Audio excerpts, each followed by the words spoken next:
The city's first major engineering achievement was the Cloaaca Maxima, an extensive sewer system which still functions today 2,500 years after it was constructed. The Cloaaca Maxima flushed runoff from Rome's city streets into the Tiber River. Engineers also used the sewer's underground pipeline to drain the marshland between Rome's hilltop villages. There they built the Forum, ancient Rome's downtown district.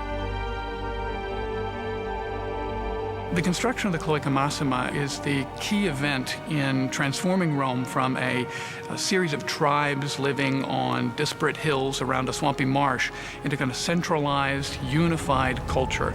The new Roman Forum that resulted from the draining with the Cloaaca Maxima really allowed that culture to consolidate in one central place. While Rome's culture was consolidating, the influence the city had over its neighbors began to grow. By the 4th century BC, Rome controlled most of central Italy, and its engineers were called on to develop a transportation infrastructure that would connect the expanding empire.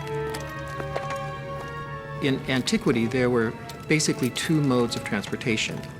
There was transportation through the countryside, either on horseback, but probably walking or in carts, or that there was travel by ship. The roads, as we understand them today, basically didn't exist before the Roman Empire.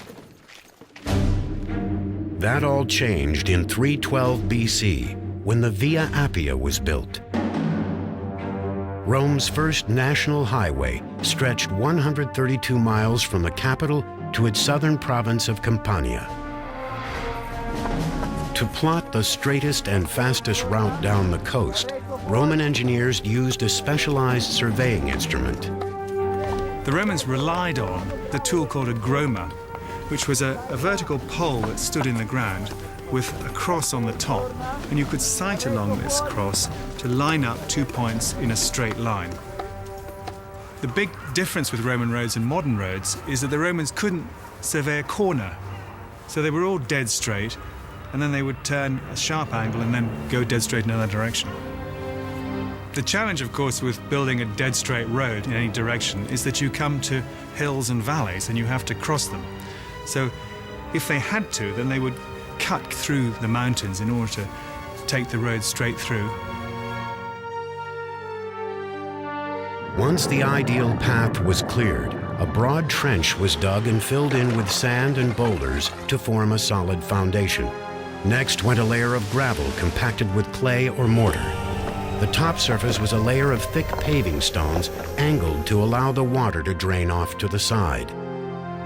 The roads were incredibly intimidating. You could look at a road and say, I wonder how long it takes to get a couple of legions, 10,000 guys down this road, right into my backyard. I think I'll think twice about starting any nonsense with Rome.